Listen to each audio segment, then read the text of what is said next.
Welcome to ప్రజా news channel. ముందుగా బులెటిన్లోని headlines చూద్దాం. కాకినాడలో ఒక దొంగ పట్టపగలే గుడిలోని హుండీ ఎత్తుకుపోయాడు. పిన్నెల్లి ఈవీఎంను ధ్వంసం చేస్తే 13వ తేదీనే ఎందుకు కేసు నమోదు చేయలేదు? విశాఖ నగరంలో వాహనాలను అడ్డదిడ్డంగా నడిపితే చర్యలు. విశాఖ సిపి.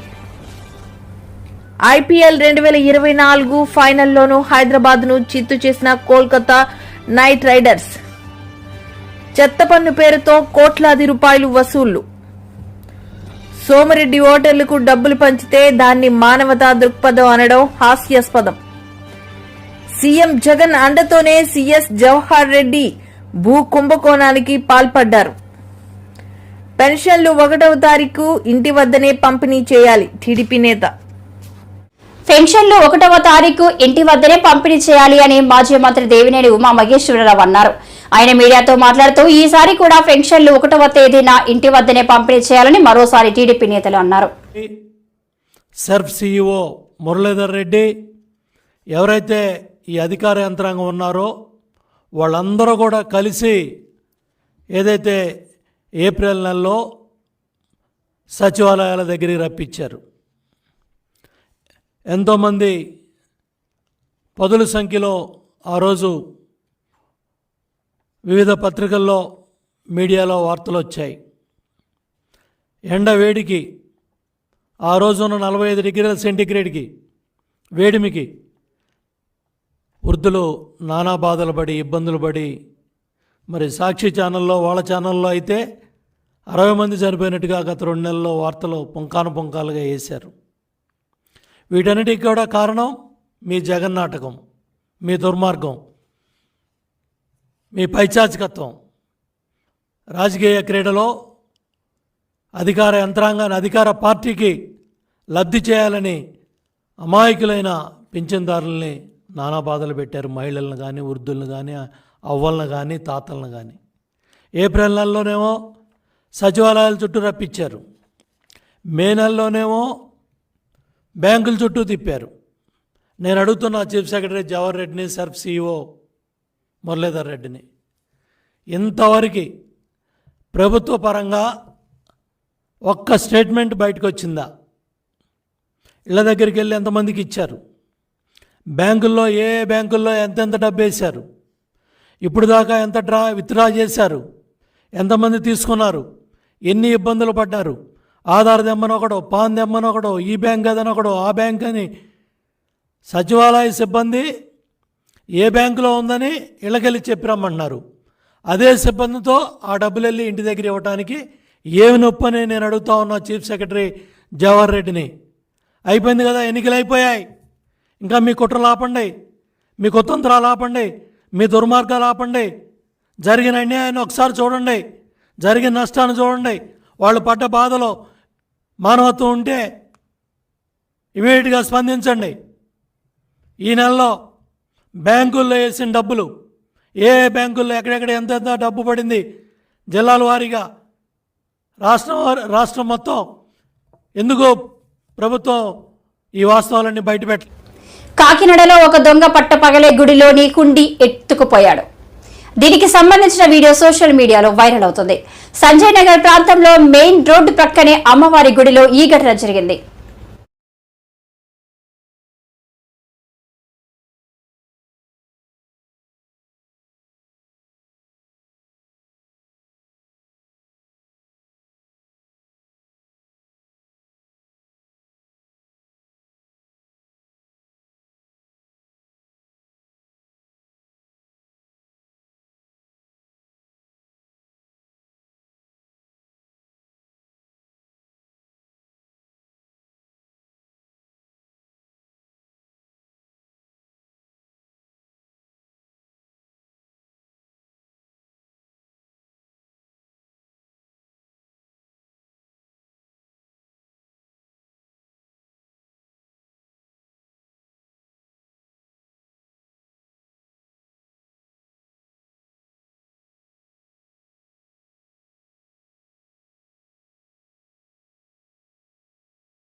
విశాఖ నగరంలో వాహనాలను అడ్డదిడ్డంగా నడిపితే తీసుకుంటామని పోలీస్ కమిషనర్ రవిశంకర్ తెలపడం జరిగింది. ఆయన మీడియాతో మాట్లాడుతూ వాహనాలను పార్కింగ్ ప్రాంతాల్లోనే నిలపాలని అన్నారు. ఎక్కడ పడితే అక్కడ నడిపితే లాక్ చేస్తామని చెప్పారు. విశాఖపట్నం సిటీ రోడ్ యూజర్స్ అందరిలో కూడా రోడ్ డిసిప్లిన్ రావాలనే ఉద్దేశంతో స్పెషల్ డ్రైవ్ ఏర్పాటు చేస్తున్నాము. దాంట్లో భాగంగా ఈరోజు ఈ అంటే ఎవరైతే illegal parking, wrong side parking, wrong ప్లేస్లో పార్క్ చేసి ఉన్నారో, ఎందుకంటే పబ్లిక్ రోడ్ అంతా కూడా పబ్లిక్ అందరికీ సౌకర్యంగా ఉండాలి. ఇప్పుడు ఈ డ్రైవ్లో మేము ఈ విధంగా ఏమంటారు వీల్ లాక్స్ దాదాపు 200 వీల్ లాక్స్ కొన్నామండి. ఇది ఎక్కడైతే ఏ రోడ్ స్ట్రెచెస్లో అయితే రాంగ్ పార్కింగ్స్ చేసి ఉందో అక్కడ మేము ఒక స్పెషల్ స్ట్రైకింగ్ ఫోర్స్ ఏర్పాటు చేసేసి వెళ్ళి అక్కడ ఉన్న రాంగ్లీ పార్క్డ్ వెహికల్స్ అన్నిటినీ కూడా ఈ లాక్స్తో కట్టేస్తాం. And until unless they pay the fine of 1035 we will not release the vehicles through each hour. ఇదంతా కూడా వాళ్ళు వెంటనే వచ్చేసి ఇక్కడ క్యూఆర్ కోడ్ ఉంటుంది, తర్వాత ఈ నంబర్ ఉంటుంది, ఈ నంబర్ కాంటాక్ట్ చేస్తే వెంటనే వచ్చేసి చలాన్ వేయటం జరుగుతుంది. దాని తర్వాతనే ఆ వీల్ లాక్ని ఫ్రీ చేస్తాం. ఇది ఇంకా 1 month మేము విగరస్గా క్యాంపెయిన్ చేయబోతున్నాము.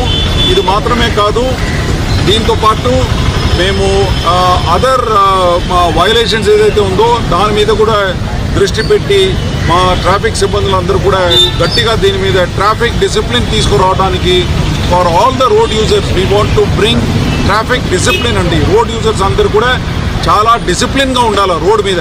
ఎందుకంటే Visakhapatnam city is one of the bad cities in Andhra Pradesh with respect to road traffic accidents.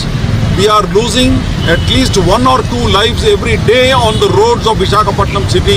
ఇది జరగకుండా ఉండాలని ఆ ఉద్దేశంతో ఇదంతా కూడా చేపట్టడం జరుగుతుంది. చెత్త పన్ను పేరుతో కోట్లాది రూపాయలు వసూళ్లు చేసి బడా కాంట్రాక్టర్లకు కట్టబెడుతున్న ప్రభుత్వం. పారిశుద్ధ్య బళ్లు రిపేర్లు తక్షణమే చేయించాలి, కార్మికులపై భారం తగ్గించాలి, పారిశుద్ధ్య స్థితిని మెరుగుపరచాలి. సిహెచ్ బాబురావు, సిపిఎం రాష్ట్ర కార్యదర్శి వర్గ సభ్యులు. విజయవాడ నగరపాలక సంస్థ స్వచ్ఛ భారత్, స్వచ్ఛ సర్వేక్షణ్ పారిశుధ్యంలో జాతీయ స్థాయిలో అవార్డులు పొందారు. మంచిదే, కానీ నగరంలో పారిశుధ్యాన్ని మాత్రం పూర్తిగా నిర్లక్ష్యం చేస్తోంది. అటు ప్రభుత్వం గాని కార్పొరేషన్ గాని చెత్త పన్ను పేరుతో బలవంతంగా వసూలు చేస్తున్నారు. కోట్లాది రూపాయలు జనం దగ్గర వసూలు చేసిన చెత్త పన్నుని బడా కాంట్రాక్టర్లకి క్లాప్ అనేటువంటి క్లీన్ ఏపీ పథకంలో వాహనాలు పెట్టి ఆ కాంట్రాక్టర్లకు దోచిపెడుతున్నారు. చిన్న చిన్న పనులు, చెత్త ఎత్తేటువంటి తోపుడు బళ్ళు కానీ ఇతర వాహనాలు కానీ రిపేర్లకు వస్తే రిపేర్లు కూడా చేయించట్ల. చక్రాలు ఊడిపోయి, బ్రేకులు ఊడిపోయి, పారిశుధ్య కార్మికులందరూ ఎత్తిన చెత్తను మళ్లీ దాంట్లో వేస్తే అదే కింద పడిపోయి ఇంత ఘోరంగా ఉంటే వాడు కళ్ళు కనపట్లేదా? దీంతో ఇక రిపేర్లు కూడా పారిశుధ్య కార్మికులే వేల రూపాయలు ఖర్చు పెట్టి చేయించుకోవాల్సి వస్తుంది. ఇంతకంటే దుర్గతి ఇంకేముంటుంది?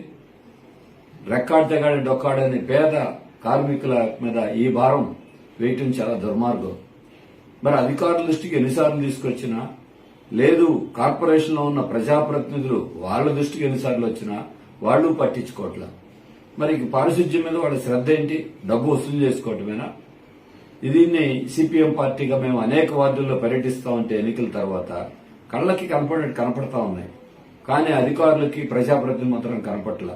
కాబట్టి ఇప్పటికైనా సరే నగరపాలక సంస్థ వాటన్నిటినీ గుర్తించి దెబ్బతిన్న వాహనాలు, లేదు రిపేర్లకి నోచుకున్నటువంటి ఈ చెత్త బళ్లు వీటిని గుర్తించండి, నిధులు కేటాయించి రిపేర్లు చేయించండి, కొత్త బళ్లు కొత్త వాహనాలని మరి ఈ రోజున కొనుగోలు చేయండి.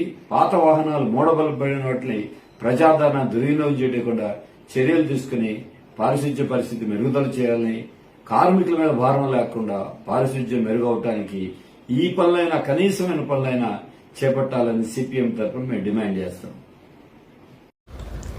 సోమిరెడ్డి ఓటర్లకు డబ్బులు పంచితే దాన్ని మానవతా దృక్పథం అనడం హాస్యాస్పదం. హింసను ప్రేరేపించే విధంగా అధికారులు ప్రవర్తిస్తున్నారు. ఓట్ల లెక్కింపు సజావుగా సాగుతుందనే నమ్మకం మాకు లేదు అని వ్యవసాయ శాఖ మంత్రి కాకాని గోవర్ధన్ రెడ్డి డిమాండ్. ఈరోజు 2024 ఎన్నికలకు సంబంధించి జిల్లా సగటు నమోదు కావడం జరిగింది. గతంలో ఉన్నటువంటి 77% కన్నా 2% అధికంగా ఈరోజు ఓటర్లు పాల్గొనడం జరిగింది. అయితే ఈ సందర్భంగా విశ్లేషించుకున్న తర్వాత ఎన్నికలకు సంబంధించినటువంటి ఫలితాలు, ప్రజల అభిప్రాయం, పోస్ట్ పోల్ సంబంధించినటువంటి అభిప్రాయాలు సేకరించిన తర్వాత నెల్లూరు పార్లమెంటు, తిరుపతి పార్లమెంటు ఈ పరిధిలో ఉన్నటువంటి శాసనసభ స్థానాలు కానీ 2 పార్లమెంట్లు కానీ వైఎస్ఆర్ కాంగ్రెస్ పార్టీ విజయం సాధించబోతుందనేటువంటి ఒక ఖచ్చితమైనటువంటి అభిప్రాయం ఈరోజు కలిగింది. అందులో భాగంగా ఈరోజు జిల్లాలో నెల్లూరు పార్లమెంటు, తిరుపతి పార్లమెంటు 2 గెలవడానికి సహకరించినటువంటి వైఎస్ఆర్ కాంగ్రెస్ పార్టీ నాయకులకి, కార్యకర్తలకి, ప్రజలకి నా హృదయపూర్వకమైనటువంటి ధన్యవాదాలు తెలియజేస్తున్నాను. నెల్లూరు జిల్లాలో ఉండేటువంటి 8 స్థానాలు, పార్లమెంట్లో ఉన్నటువంటి 7తో పాటు సర్వేపల్లి నియోజకవర్గం కానీ, తిరుపతి జిల్లాలో ఉన్నటువంటి 3 నియోజకవర్గాలు, ఈరోజు తిరుపతి జిల్లాలో ఉన్నటువంటి 3 నియోజకవర్గాలు కానీ, ఈ 11 నియోజకవర్గాలు కూడా నెల్లూరు, తిరుపతి పార్లమెంటుతో పాటు వైఎస్ఆర్ కాంగ్రెస్ పార్టీ ఖాతాలో జమ కానున్నాయి. ఊహించినటువంటి ఫలితాలు, ఊహించినటువంటి విజయాన్ని వైఎస్ఆర్ కాంగ్రెస్ పార్టీ సాధించబోతుంది. అయితే ఈరోజు రాష్ట్ర వ్యాప్తంగా ఎందుకో తెలియదు కానీ ఎన్నడూ లేనటువంటి విధంగా ఎన్నికల కమిషన్కి సంబంధించి ఒక పక్షపాత ధోరణి స్పష్టంగా కనిపించింది. కొన్ని పోలింగ్ స్టేషన్లో అయితే వైఎస్ఆర్ కాంగ్రెస్ పార్టీకి సంబంధించినటువంటి ఏజెంట్లని మాచర్లే ఉదాహరణ తీసుకుంటే బలవంతంగా బయటకు లాగేసి పురుషులు, మహిళలు, తెలుగుదేశం పార్టీకి సంబంధించినటువంటి వాళ్ళు ఏకపక్షంగా దాడి చేసి వాళ్ళని నిలువరించి వాళ్ళ ఓట్లు రిగ్గింగ్ చేసి రిగ్గింగ్కి పాల్పడడం జరిగింది. రిగ్గింగ్కి పాల్పడడానికి ముందు అక్కడ ఉన్నటువంటి పోలీస్ అధికారులు ఎవరైతే ఉన్నారో వాళ్ళని ఉద్దేశపూర్వకంగా బదిలీ చేయను, ఎన్నికల కమిషన్ ఎవరినైతే నియమించిందో ఆ బాధ్యత ఎన్నికల కమిషన్ తీసుకోకుండా ఈరోజు పోలీస్ అధికారుల మీద చెప్పడం. ఎందుకంటే ఆ పోలీస్ అధికారులు గతంలో ఎవరైతే పనిచేశారో వాళ్ళు సమర్థవంతంగా పనిచేయడం లేదు, నిష్పక్షపాతంగా వ్యవహరించడం లేదు, పక్షపాతంగా వ్యవహరిస్తున్నారని చెప్పి వాళ్ళు నిష్పక్షపాతంగా వ్యవహరించేటువంటి అధికారులు, సమర్థవంతమైనటువంటి అధికారులను మేము ఎంపిక చేస్తామని ఎంపిక చేస్తే ఈరోజు అక్కడ హింస ప్రజ్వరిల్లింది. దీనికి బాధ్యత ప్రధానంగా ఎన్నికల కమిషన్నే ఈరోజు వహించాల్సినటువంటి అవసరం ఉంది. కాబట్టి ఎన్నికల కమిషన్ వాళ్ళు పక్షపాత ధోరణితో కావాలని ఉద్రిక్తతలు రెచ్చగొట్టి ఎక్కడైతే వైఎస్ఆర్ కాంగ్రెస్ పార్టీకి అనుకూలంగా ఉంటుందో అక్కడ విపరీతమైనటువంటి బందోబస్తు పెట్టి భయభ్రాంతులు గురి చేసి వాళ్ళకి మనకు సంబంధించినటువంటి వైఎస్ఆర్ కాంగ్రెస్ పార్టీ సానుభూతి పరులను ఓటింగ్కి రాకుండా చేసి, అదేవిధంగా తెలుగుదేశం పార్టీకి పట్టు ఉన్నటువంటి ప్రాంతాల్లో ఎక్కడా నామమాత్రంగా కూడా పోలీసు బందోబస్తు లేకుండా వాళ్ళు యథేచ్ఛగా రిగ్గింగ్ పాల్పడడానికి మీరు సహకరించారు. సీఈఓనే, రాష్ట్ర ఎన్నికల అధికారి, ప్రధానాధికారే ఏదైతే ఈరోజు పిన్నెల్లి రామకృష్ణారెడ్డి గారు వీడియోలో ఏదైతే దృశ్యాలు కనపడ్డాయో ఆ వీడియో మేము విడుదల చేయలేదు అని చెప్పి ఆయన ప్రకటించడం జరిగింది. ఎన్నికల కమిషన్ పరిధిలో అత్యంత గోప్యంగా ఉండాల్సినటువంటి ఆ వీడియో బయటకు వెళ్ళింది, అది మాకు సంబంధం లేదు అని చెప్పి రాష్ట్ర ఎన్నికల ప్రధానాధికారి చెప్పాడు అంటేనే ఎన్నికలు ప్రహసనంగా మారాయా లేదా అనేటువంటిది ఈరోజు ఆలోచన చేయాల్సి. దేనికి భద్రత ఉందనేటువంటి సీఎం జగన్ అండతోనే సీఎస్ జవహర్ రెడ్డి భూ కుంభకోణానికి పాల్పడ్డారని టీడీపీ నేత బోండా ఉమ ఆరోపించారు. సీఎస్ ను తక్షణమే బాధ్యతల నుంచి తప్పించాలని ఆయన డిమాండ్ చేశారు. తాడేపల్లి పెద్దలతో కలిసి సీఎస్ భూ కబ్జాలకు పాల్పడ్డారు. రాష్ట్రంలో ఎన్నికల కోడ్ అమల్లో ఉండగా విశాఖపట్నంలో, ఉత్తరాంధ్రలో పెద్ద ఎత్తున భూదోపిడీ జరిగింది.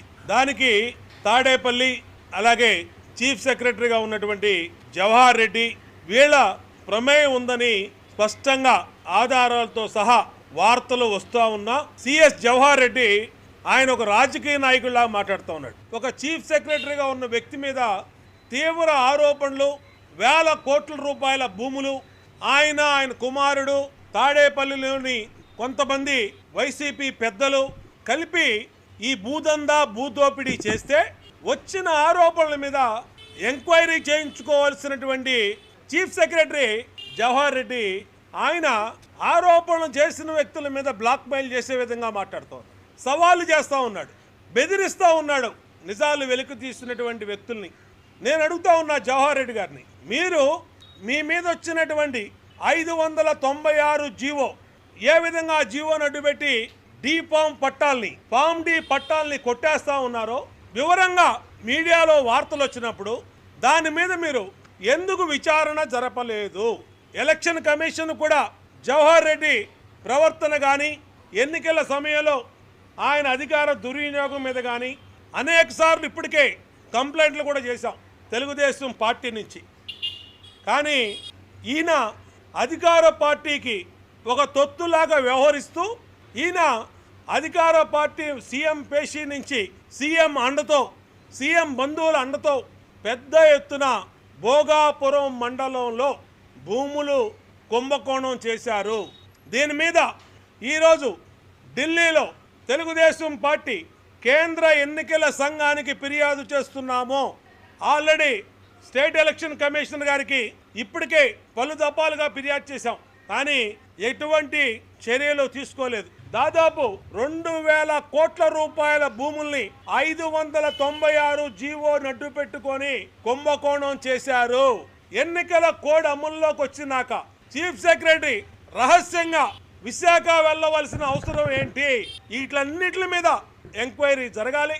ఎన్నికల అనంతరం రాష్ట్రం మొత్తం వైసీపీ చేస్తున్నటువంటి రౌడీజానికి అటు పల్నాడులో కానీ తిరుపతిలో కానీ తాడిపత్రి రాయలసీమలో కానీ ఏ విధంగా గొడవలు జరిగినాయో మీడియా కోడై కూస్తూ ఉంటే ఈయన భోగాపురం వెళ్ళి సొంత పనులు చక్కబెట్టుకోవడానికి భోగాపురం వెళ్ళి అక్కడ పేరుకి భోగాపురం ఎయిర్పోర్ట్ సందర్శించాడు కన్స్ట్రక్షన్ పర్యటన. ఎటువంటి సందర్భంలో మీరు ఏ పని చేస్తూ ఉన్నారు? 5 ఏళ్లు మీకు భోగాపురం పనులు ప్రారంభించినటువంటి తెలుగుదేశం ప్రభుత్వంలో స్టార్ట్ చేసినట్టు భోగాపురం సందర్శించడానికి మీకు కుదరలా. రాష్ట్రంలో అనేక సమస్యలు ఉన్నటువంటి ఈ సందర్భంలో సిఎస్ జవహర్ రెడ్డిగా మాత్రం భూముల రిజిస్ట్రేషన్కి వెళ్ళాడు. 596 జీవో ఇచ్చారో ఆ జీవోని ఇచ్చిన తేదీ నుంచి ఇప్పటి వరకు రిజిస్ట్రేషన్ అయినటువంటి భూములు మొత్తం మీద సిట్టు విచారణ జరగాలి. వెంటనే జవహర్ రెడ్డిని ఆ పదవి నుంచి బాధ్యతల నుంచి తప్పించాలి. వెంటనే ఎన్నికల కమిషన్ జోక్యం చేసుకోవాలి. ఎన్నికల కమిషన్ పరిధిలో పనిచేయవలసినటువంటి ప్రభుత్వ అధికారులు డీ పట్టాల అసైన్ ల్యాండ్స్ భూముల రిజిస్ట్రేషన్ లో బిజీగా ఉన్నారంటే విజయనగరం కలెక్టర్, విశాఖపట్నం కలెక్టర్ వీళ్ళందరినీ కూడా ఎంక్వైరీ చేయాలి. జవహర్ రెడ్డికి చిత్తశుద్ధి ఉంటే మేము డిమాండ్ చేస్తున్నటువంటి అంశం మీద వైట్ పేపర్ రిలీజ్ చేయండి. అనేక అక్రమాలు ఈయన సిఎస్ అయినాక జరిగినాయి. హైకోర్టు జడ్జి గారి చేత విచారణ చేయించాలి. ఇది చాలా పెద్ద స్కాము. సంవత్సరాల తరబడి సాగు చేసుకుంటున్న భూముల్ని అక్రమ జీవో ద్వారా రైతుల పీకల మీద కత్తి పెట్టి అగ్రిమెంట్లు చేయించుకొని మీ భూములు లాక్కుంటాం లేకపోతే మీ అగ్రిమెంట్ చేయకపోతే అని మొత్తం వైసీపీ మాఫియా సిఎస్ ఆధ్వర్యంలో పనిచేసింది. లీగ్ దశలోనే కాదు ఫైనల్లోనూ కోల్కతా నైట్ రైడర్స్ నుంచి అదే అత్యుత్తమ ప్రదర్శన. అటు పేసర్లు ఇటు స్పిన్నర్లు బంతితో కదం తొక్కడంతో ఐపీఎల్ 17వ సీజన్లో శ్రేయస్ సేన ఛాంపియన్ గా నిలిచింది. ఆదివారం పూర్తి ఏకపక్షంగా ముగిసిన తుది పోరులో 8 వికెట్ల తేడాతో సన్ రైజర్స్ హైదరాబాద్ ను చిత్తుగా ఓడించింది.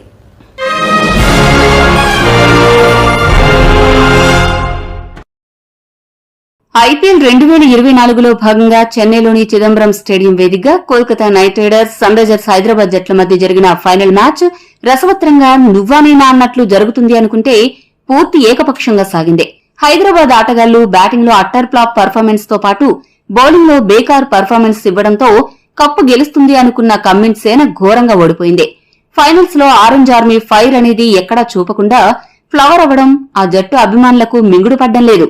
ఆటలో గెలుపోటములు సహజం కానీ ఇంత ఘోరంగా ఓడిపోవడాన్ని మాత్రం హైదరాబాద్ అభిమానులు ఏమాత్రం జీర్ణించుకోలేకపోతున్నారు. అందరూ ఊహించినట్లుగానే హైదరాబాద్ జట్టులో ఓపెనర్స్ అవుట్ అవ్వగానే మిగతా బ్యాట్స్మెన్ అంతా చేతులెత్తేశారు. ఈ మ్యాచ్లో ఎస్ఆర్హెచ్ జట్టు 113 పరుగులు మాత్రమే చేసింది. ఐపీఎల్ చరిత్రలో ఏ జట్టు కూడా ఒక ఫైనల్లో ఇంత తక్కువ పరుగులు చేయలేదు. అలా ఈ మ్యాచ్లో ఎస్ఆర్హెచ్ చాలా విషయాల్లో పరువు పోగొట్టుకుంది. ఈ మ్యాచ్లో కోల్కతా అన్ని విభాగాల్లో అదిరిపోయే పర్ఫార్మెన్స్ తో ఆకట్టుకుంది. ఎస్ఆర్హెచ్ ఒక పిచ్ పైన, కేకేఆర్ ఇంకో పిచ్ పైన ఆడారా అనేలా కేకేఆర్ ఆటగాళ్లు అసాధారణ ప్రదర్శన చేశారు. ఈ మ్యాచ్ లో కేకేఆర్ జట్టు 57 బంతులు మిగిలి ఉండగానే విజయాన్ని అందుకుంది. ఐపీఎల్ చరిత్రలో 57 బంతులు మిగిలి ఉండగా ఫైనల్స్ లో ఇప్పటి వరకు ఏ జట్టు కూడా విజయం సాధించలేదు. అలా ఈ మ్యాచ్ లో కేకేఆర్ చాలా అరుదైన రికార్డులను తమ ఖాతాలో వేసుకుని ఒక మరుపురాని విజయాన్ని అందుకుంది. కోల్కతా నైట్ రైడర్స్ జట్టు కప్ గెలవడంతో పాటు 3 రికార్డులు నెలకొల్పి సరికొత్త చరిత్రకు నాంది పలికింది. ఈ మ్యాచ్లో కోల్కతా జట్టు పవర్ ప్లేలో 72 పరుగులు సాధించింది. ఐపీఎల్ చరిత్రలో ఇప్పటివరకు ఏ జట్టు కూడా ఒక పవర్ ప్లేలో ఇన్ని పరుగులు సాధించలేదు. ఐపీఎల్ చరిత్రలో ఏ ఫైనల్ కూడా ఇంత ఏకపక్షంగా సాగకపోవడం గమనార్హం. దీనిని బట్టి ఎస్ఆర్హెచ్ పర్ఫార్మెన్స్ ఎంత ఘోరంగా ఉందో అర్థం చేసుకోవచ్చు. మరో కీలక విషయానికొస్తే ఐపీఎల్ చరిత్రలో ఒక జట్టుకు కెప్టెన్ గా కప్పుని అందించడంతో పాటు అదే ఫ్రాంచైజీకి కోచ్ గా ఐపీఎల్ కప్పును అందించిన ఏకైక వ్యక్తిగా గౌతమ్ గంభీర్ ఐపీఎల్ చరిత్రలో నిలిచిపోయాడు. ఈ ఏడాది కప్ గెలవడంతో ఐపీఎల్లో 3 కప్పులు సాధించిన జట్టుగా కేకేఆర్ నిలిచింది. ఫైనల్ మ్యాచ్ లో ఎస్ఆర్హెచ్ ఓడిపోవడానికి కొన్ని ముఖ్య కారణాలున్నాయి. అవేంటో ఇప్పుడు చూద్దాం. మ్యాచ్ ప్రారంభానికి ముందు చెన్నైలో వర్షం పడింది. ఎప్పుడూ కానీ వర్షం పడినప్పుడు పిచ్ ఆరంభంలో ఫాస్ట్ బౌలర్లకు అనుకూలిస్తుంది. ఈ విషయం తెలిసి కూడా ఎస్ఆర్హెచ్ బ్యాటర్లపై ఉన్న అతి నమ్మకంతో టాస్ గెలిచినా కూడా మొదట బ్యాటింగ్ చేయాలని కమ్మిన్స్ నిశ్చయించుకుని అతిపెద్ద తప్పు చేశాడు. పిచ్చు పరిస్థితులను సద్వినియోగం చేసుకుంటూ కేకేఆర్ జట్టులో స్టార్క్ తో పాటు మిగతా ఫాస్ట్ బౌలర్లు ఒక రేంజ్ లో రెచ్చిపోయి ఎస్ఆర్హెచ్ కు చుక్కలు చూపించారు. ఎస్ఆర్హెచ్ జట్టు కూర్పుపై చాలా రోజులుగా విమర్శలు వస్తున్నాయి. ఆ జట్టు మిడిల్ ఆర్డర్ లో చాలా మంది బ్యాట్స్మెన్ దరిద్రంగా ఆడుతున్నారు. దీనికి తోడు చివరికి వచ్చేసరికి ప్లే ఆఫ్లలో ఎస్ఆర్హెచ్ ఓపెనర్లు కూడా చేతులెత్తేశారు. ఎస్ఆర్హెచ్ మిడిల్ ఆర్డర్ లో మార్కరం, అబ్దుల్ సమాద్, షాబాజ్ అహ్మద్ ఆశించినంతగా ఆడలేదు. నితీష్ రెడ్డి కూడా తన స్పార్క్ ను కోల్పోయాడు. ఇంతమంది అవుట్ ఆఫ్ ఫామ్ ఉన్నప్పుడు ఫైనల్ లాంటి మ్యాచ్ గెలవడం అనేది చాలా కష్టంతో కూడుకున్న పని. జట్టులో ఫిలిప్స్ అలానే వాషింగ్టన్ సుందర్లను తీసుకోవాలని ఎంతమంది చెప్పినా కమ్మిన్స్ అలానే ఎస్ఆర్హెచ్ యాజమాన్యం పెడచెవిన పెట్టారు. మిడిల్ ఆర్డర్ ఇంత పేలవంగా ఉన్నప్పుడు మ్యాచ్లు గెలవడం అనేది చాలా సందర్భాల్లో అసాధ్యమవుతుంది. ఈ రోజు మ్యాచ్లో కూడా అదే జరిగింది. ఈ తప్పులన్నింటి కారణంగా ఎస్ఆర్హెచ్ జట్టు ఓడిపోయింది. ఒకటి మాత్రం నిజం, ఎస్ఆర్హెచ్ ఫైనల్స్ కి చేరింది ఓపెనర్లు క్లాసెన్ ఆడడం వల్లనే. ఫైనల్లో ఓడిపోయింది ఓపెనర్లు క్లాసెన్ ఆడకపోవడం వల్లనే అనే నిజం మాత్రం ఎప్పటికీ అలానే మిగిలిపోతుంది. ఈ మ్యాచ్ హైలైట్స్ విషయానికొస్తే టాస్ గెలిచిన హైదరాబాద్ జట్టు మొదట బ్యాటింగ్ చేయాలని డిసైడ్ అయింది. బ్యాటింగ్ కు దిగిన సన్ రైజర్స్ హైదరాబాద్ జట్టుకు ఆదిలోని మరోసారి వరుస ఎదురుదెబ్బలు తగిలాయి. ఓపెనర్ అభిషేక్ శర్మ మొదటి ఓవర్లోనే స్టార్క్ వేసిన అద్భుత ఇన్ స్వింగర్ బంతికి 2 పరుగుల వద్ద క్లీన్ బౌల్డ్ అయ్యాడు. ట్రావిస్ హెడ్ ఈ మ్యాచ్ లో కూడా గోల్డెన్ డకౌట్ అయ్యాడు. ఈ షాక్ నుండి తేరుకోకముందే మొన్న క్వాలిఫైర్ 2లో ఆదుకున్న రాహుల్ త్రిపాఠి ఈ రోజు మ్యాచ్లో 9 పరుగులు మాత్రమే చేసి పెవిలియన్ చేరాడు. ఇక నితీష్ రెడ్డి 13 పరుగులు మాత్రమే చేసి మరోసారి తీవ్రంగా నిరాశపరిచి అవుట్ అయిపోయాడు. 47 పరుగులకే 4 వికెట్లు కోల్పోవడంతో హైదరాబాద్ జట్టు తీవ్ర కష్టాల్లో కూరుకుపోయింది. ఇటువంటి పరిస్థితుల్లో మార్కరం, క్లాసెన్ ఇద్దరూ కలిసి 5వ వికెట్కు భాగస్వామ్యం నెలకొల్పడానికి ప్రయత్నించారు. కానీ వారి ప్రయత్నం ఏమాత్రం ఫలించలేదు. మార్కరం ఈ మ్యాచ్లో కూడా 20 పరుగులు మాత్రమే చేసి పెవిలియన్ చేరాడు. ఆ తర్వాత క్రీజులోకొచ్చిన షాబాజ్ అహ్మద్ 8 పరుగులు మాత్రమే చేసి జెండా ఎత్తేశాడు. ఇక ఎప్పట్లాగే అబ్దుల్ సమాద్ తన స్టాండర్డ్స్ మెయింటైన్ చేస్తూ 4 పరుగులు మాత్రమే చేసి తాను ఎందుకు పనికిరానని మరొకసారి ఎస్ఆర్హెచ్ యాజమాన్యానికి బల్లగుద్ది చాటి చెప్పాడు. ఇక చివర్లో క్లాసెన్ అయినా బ్యాటింగ్ పవర్ చూపిస్తాడేమో అనుకుంటే 17 బంతుల్లో 16 పరుగులు మాత్రమే చేసి అవుట్ అయ్యాడు. 90 పరుగులకే 8 వికెట్లు కోల్పోవడంతో అసలు హైదరాబాద్ జట్టు 100 పరుగులైనా చేస్తుందా అనే అనుమానం కలిగిందే. ఇటువంటి పరిస్థితుల్లో హైదరాబాద్ జట్టు కెప్టెన్ కమ్మిన్స్ 24 పరుగులు చేసి హైదరాబాద్ జట్టు స్కోరుని 100 పరుగులు దాటించగలిగాడు. కమ్మిన్స్ కారణంగానే హైదరాబాద్ జట్టు 18.3 ఓవర్లలోనే ఆలౌట్ అయినప్పటికీ 113 పరుగులు చేయగలిగింది. ఇంత కీలకమైన మ్యాచ్లో కేకేఆర్ బౌలర్ మిచెల్ స్టార్క్ అసాధారణ బౌలింగ్ ప్రతిభ కనబరిచి 3 ఓవర్లకు గాను 14 పరుగులు మాత్రమే ఇచ్చి 2 వికెట్లు పడగొట్టాడు. మిగతా కోల్కతా బౌలర్లలో హర్షిత్ రాణా 2 వికెట్లు దక్కించుకోగా రస్సెల్ ఏకంగా 3 వికెట్లు పడగొట్టాడు. వైభవ్ అరోరా, సునీల్ నరేన్, వరుణ్ చక్రవర్తి 1 వికెట్ దక్కించుకున్నారు. 114 పరుగుల స్వల్ప లక్ష్యంతో బరిలోకి దిగిన కోల్కతా జట్టుకు 2వ ఓవర్లోనే సునీల్ నరేన్ ను 6 పరుగుల వద్ద అవుట్ చేసి ఎస్ఆర్హెచ్ కు బ్రేక్ ఇచ్చాడు. సునీల్ నరేన్ అవుట్ అయిన తర్వాత క్రీజులోకి వచ్చిన వెంకటేష్ అయ్యర్ ఎస్ఆర్హెచ్ జట్టుకు చిదంబరం పిచ్ పై కరెంట్ షాక్ ట్రీట్మెంట్ ఇచ్చాడు. క్రీజులోకి వచ్చినప్పటి నుండి ప్రతి బంతిని బాధేస్తూ 300కు పైగా స్ట్రైక్ రేట్ తో బ్యాటింగ్ చేసి దుమ్ము దులిపి రఫ్ఫాడించాడు. వెంకటేష్ అయ్యర్ దెబ్బకు కమ్మిన్స్, భువనేశ్వర్ కుమార్, నటరాజన్లకు ఏం చేయాలో అర్థం కాక బిక్కమొహం వేశారు. కోల్కతా బ్యాట్స్మెన్ ఫైనల్లో ఫిరంగులు పేలుస్తుంటే హైదరాబాద్ ఫీల్డర్లు వాటిని అడ్డుకోలేక ప్రేక్షకుల్లాగా చూస్తూ నిలబడాల్సొచ్చింది. ఓపెనర్లు రెహమాన్, వెంకటేష్ అయ్యర్ వీళ్ళిద్దరూ మ్యాచ్ను ముగించేస్తారు అనే అనిపించింది. కానీ వీరిద్దరూ 2వ వికెట్కు 91 పరుగులు జోడించిన తర్వాత 32 బంతుల్లో 39 పరుగులు చేసి అవుట్ అయ్యారు. వెంకటేష్ అయ్యర్ మాత్రం చివరి వరకు క్రీజులో ఉండి 26 బంతుల్లో 200